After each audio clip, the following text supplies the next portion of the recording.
name's Mike Espinoza from 206 Concord. I just coming up here to, unfortunately running around the city and seeing a lot of negativity going around, with this whole campaign thing, especially with you, Mayor. You're close to 70 years old already, and you're acting like a 13-year-old. That it's very immature to be going around lying to people. Mayor, there are no personal attacks allowed during. That's correct. Well, I'm not personally attacking you. Yes. No, yes, sir. You just personally Yes, attacked me. This is, it's. Mr. Espinoza, you are personally attacking me. If you would like to make a statement, you're more than welcome to do Okay, so. well, This is fine. public, excuse me. Yes. This is a public comment period. Yes. You can make a statement if you'd like, but we are not able to respond. So no more personal attacks on me or anybody else. Well, that's just the whole thing is, there's a lot of unprofessionalism going around. When I've been going around, I tell people, because they ask me, well, I hope you're not like all the other politicians. And I tell them, well, I'm not a politician, I'm a business person. You're going to hear, me being honest with everybody. People, there's a lot of good people here in Balcones Heights that want to do their civic duty and actually represent the city, whether it's through planning and zoning or through, working here with city council, but they decide against it because of all the garbage that's going on around here.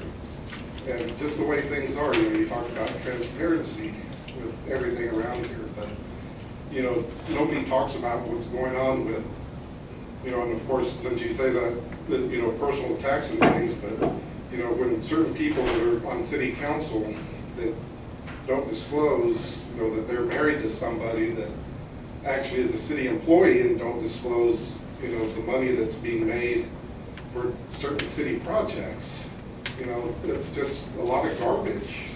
And that's why I'm running. And of course, for my mom, because of what you guys have done to my mother and her property.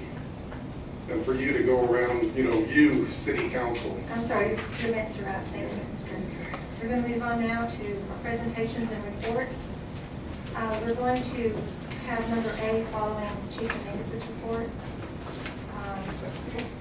And B, Community Initiatives Department report. Mr. Masadi.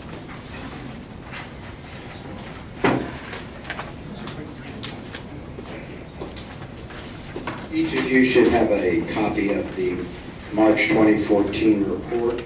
I'll stick to the highlights for the sake of brevity.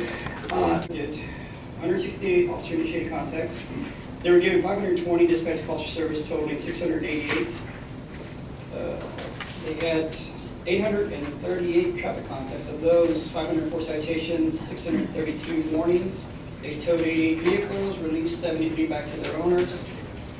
Total arrest of 42 individuals. We had 14 arrests for felonies, 44 for misdemeanors, and my reserve officers worked a total of 541 hours.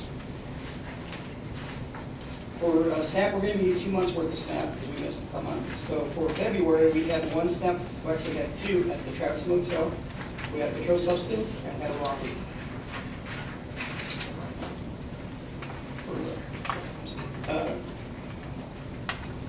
March, we had, Cumberland, we had a controlled substance, and at Dakota, we had aggravated sexual assault.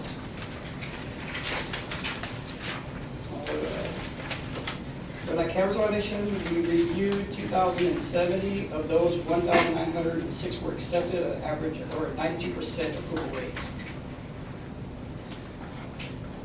Our warrant program viewed 290 violations, warrants. Of those, 70 violators were contacted, 11 returned calls, 2 actually came in and paid, collected a total of $1,019. And that concludes my report for that part. Could I make a request? Yes, ma'am. For the SNAP offenses, could you give us kind of from the beginning of the fiscal year, every month, just kind of running total? So you want to see report month by month additions? Right. In Sure. addition to this, or maybe just incorporate that instead of having just for the months. We need to see what is going on during the complete year. You know what I mean? So basically like more like a chart type where every Yes. month it's just an additional. Maybe Yvonne can help you prepare something. Yeah, no problem, we can do that. Thank you, that would be helpful. Are there any other questions? I have a question. Yes, sir. on the SNAP SOP, whatever happened to the quarterly reports? One, and the other question is, for the fire and code compliance reports, going along with these? No, sir, these are just police reports. I don't do the SNAP reports for.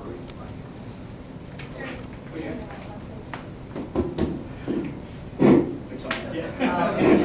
I'm sorry. You sounded no to me. The report that I give is law enforcement only. I don't do the fire or the code compliance. So, they're not being consolidated? Oh, we certainly The- can do that. Well, I thought that was the thing that had to be done, consolidate the code compliance, the fire and police in order to submit this forward.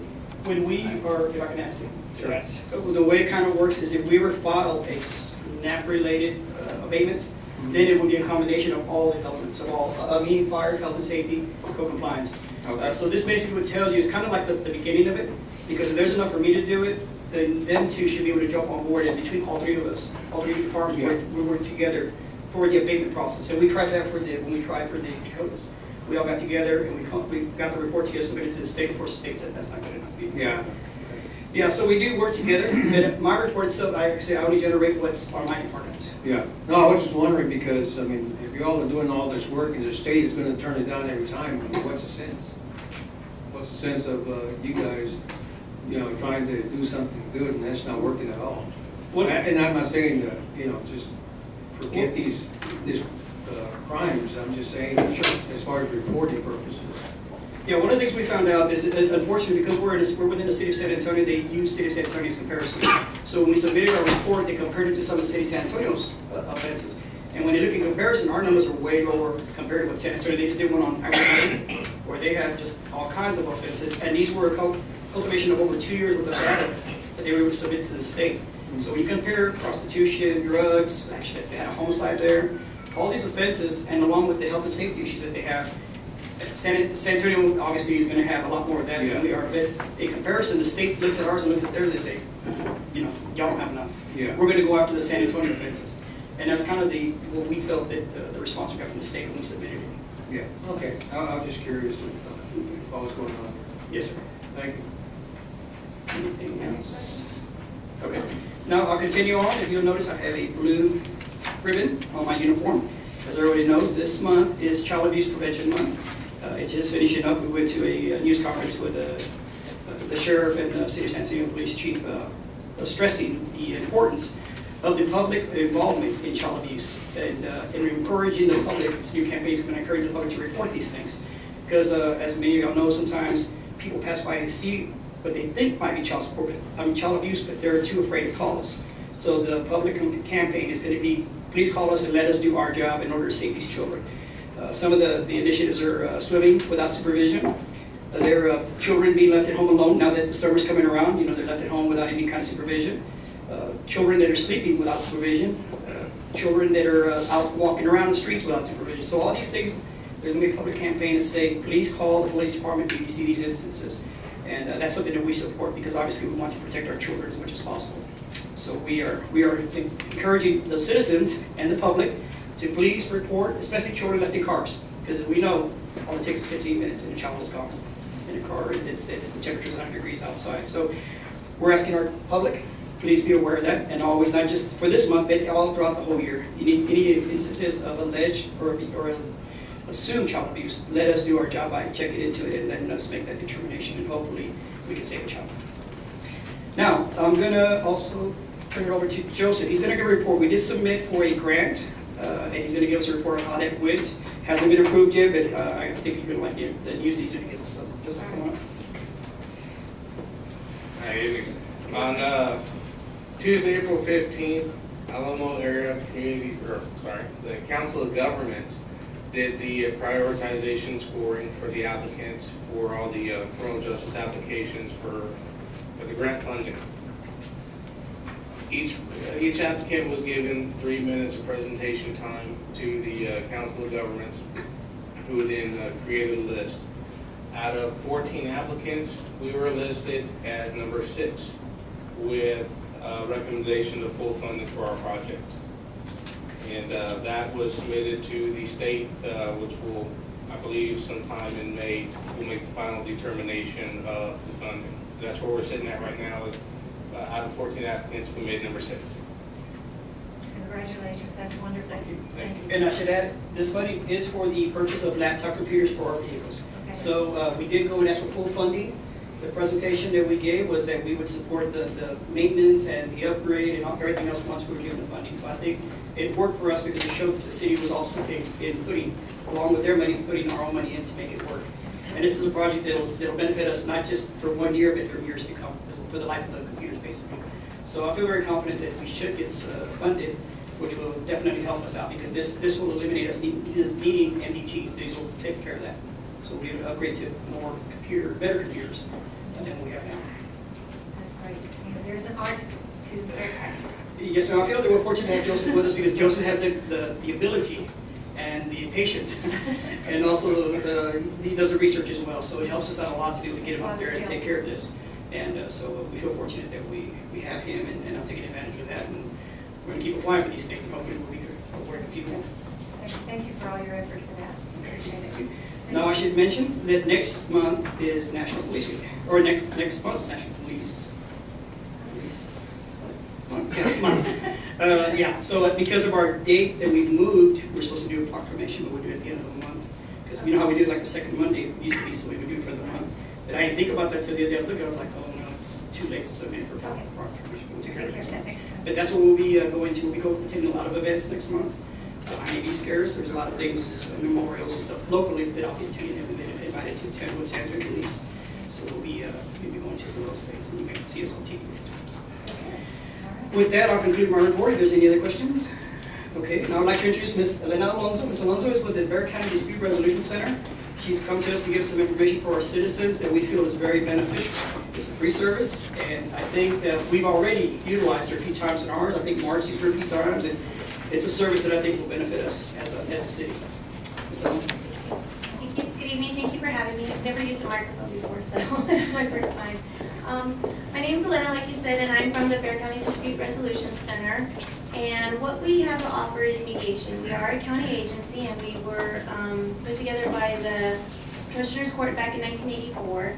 We offer mediation to the community, and that's what I focus on. We also offer 6 different kinds of mediation that are court ordered. So we do children's court mediation, we have JP court, probation, and court order mediations by judges. But what I focus on is community mediation, because it is available to everybody who is a resident of Bexar County, and it is a free service.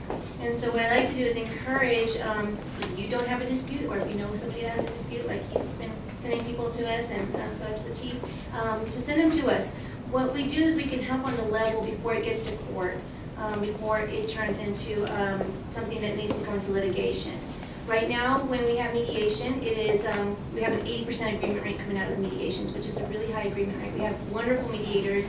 We have 150 volunteers that mediate for us, and so that is how we're able to offer the service for free. We handle neighbor disputes, family disputes, any kind of family dispute, money owed, small business disputes. We do also landlord, lots of landlord-tenant. We get lots of calls for landlord-tenant, whether it's the landlord calling us about their tenant not paying rent, or whether it's the tenant calling us about the conditions of the rental property. We're able to handle those disputes before they go, even before they get to the eviction process. We can try to get an agreement before it gets to that process, before the tenant is evicted or the landlord wants to evict them. With the neighbor dispute, we hear all kinds of calls. We do, there's barking dogs, the tree limbs, the fence lines, the loud music. Once the person has already tried to take care of it by themselves on their level, and it doesn't work, then we encourage people to give us a call. We invite them both to mediation, and sit down with the mediator and try to come to an agreement, and it works. And so, small business, we have a lot of employee-employer mediations that we do. Money owed, instead of getting to court where you're going to pay lots of money for filing fees and court costs, mediation is free. And so we always encourage people to try, even when they say, well, it might not work, or they won't come, because it is on a voluntary basis. We say just try it first, because we can get a mediation set up within 2 to 3 weeks, whereas where you go to court, you're going to be put on the docket, and you're going to wait for almost a year sometimes. And so it never hurts to try. And then once they've come to mediation and if it doesn't work out, then they have that next step to go to, and they can know that they try to do it amicably through the Bear County Dispute Resolution Center. And so, like I said, it is a free service to all residents or business owners in Bear County. And so if you have a dispute with somebody who does not live in Bear County, we can still mediate it for free because we have one of the parties in Bear County. Or if somebody owns the business in Bear County, but they don't live in Bear County, we can still take care of that and do the mediation for free. Does anybody have any questions? No? What is the typical type? Is there one type that you seem to be getting more and more requests for help with? I think it just depends on the season. During the holidays, we get lots of child visitation calls because the holidays are coming up, like Christmas would be coming up, and we have parents calling saying, I'm supposed to get my child for Christmas, and she's not gonna let me, or he's not gonna let me. And so during the holidays, we get lots of the child visitation calls. And beginning or the ends of the months, when rent is due, then we get a lot of the landlord-tenant calls. We get a lot of consumer calls during the summer or during the springtime. So a person will call and say, I hired so-and-so to build my deck, I paid them up front, I have no deck. Or I get a call from the actual worker and say, so-and-so hired me to build them a deck, I built them the deck, they didn't pay me. And so it can go either way, but I think it just kind of varies, and it's kind of a cycle on depending on what the season is. Council, any questions? Just one quick question. Sure. This is mediation, it's not binding arbitration. No, it's not. Now, So the court-ordered ones. You don't like it, you walk out and Right. start over. Right, and if you don't come to an agreement, then you've tried. If you do come to an agreement, a written agreement is written out. It's signed by both parties, and it's on good, goodwill basis there. Right, the court-ordered ones are introduced to the court as an order, but those are a little bit different from what we're focusing on with community mediation. Thank you. You're welcome. Thank you. Any other questions? Do we have any questions from our audience? No? Do you just have some extra brochures that you can leave with us? I do, and I put some on the back table, I can put some more. Thank And you. Sharon, if you ever have a question as to whether, if you get a phone call here, you ever have a question as to whether mediation is appropriate or not, just give them our number anyhow, and we can decide whether or not mediation is gonna work. If it's in litigation, we can't do it. If it's a criminal case, we can't do it, but we can, decide on what, once that we've talked to somebody. We also, when people call us, if mediation is not appropriate, we don't send them empty-handed. We have, plethora of resources to give out if they need an attorney and they can't afford an attorney, or code compliance or what have you. We try to send them off with information if we can't help them with mediation. Great. Okay. Thank you for having me. Thank you for coming tonight. We appreciate this And I would information. like to, Yes, you want to follow up? yes, I'd like to follow up this. Just to let you know, our officers have been trained by Ms. Alonso. She came in and gave us all a presentation on what the services they have to offer. So our officers are aware of this service. And it's one of those things where it's a prequel to further action. So they can either go criminal, go civil. This is some kind of a step in that direction. If they get a result at that level, it's great. It keeps us from having to go to repeated calls for neighbors disputing or whatever issue. If they've got a resolution to dispute resolution, hopefully to get resolved, and it eliminates us continuously going over there. So it's a great resource to have, and we've been taking advantage of it already. Like I said, we've referred some cases over to her. So I feel that we're very fortunate to have this service, and we're very appreciative of it. Great. Okay, thank you, Nancy. Thank you again.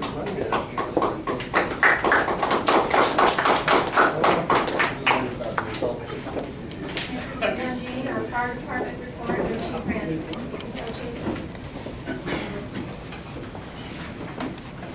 Classification, the survey took probably 2.5, 3 months to finalize. They come in, they sit down with myself, they sit down with dispatch, and they go to and talk with SAWS. That's the three subjects that they look at and come up with your ISO classification. What is ISO? ISO is the Insurance Services Office.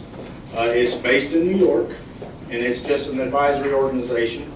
It serves the property and casualty insurance industry by providing inspection services, the insurance coverage for developing statistical services. ISO in Texas, it has offices in Dallas and Houston. What is a public protection classification, or PPC system? It's nationally recognized system used by Insurance Services Office to rate a community's local fire protection capability for property insurance rating purposes. ISO's fire suppression rating schedule is used to rate the fire department, which establishes the classification. As we go through here, I'm going to break it down, and I'll break some numbers and all down to you, but I'd like to kind of stay with what I've got on the PowerPoint.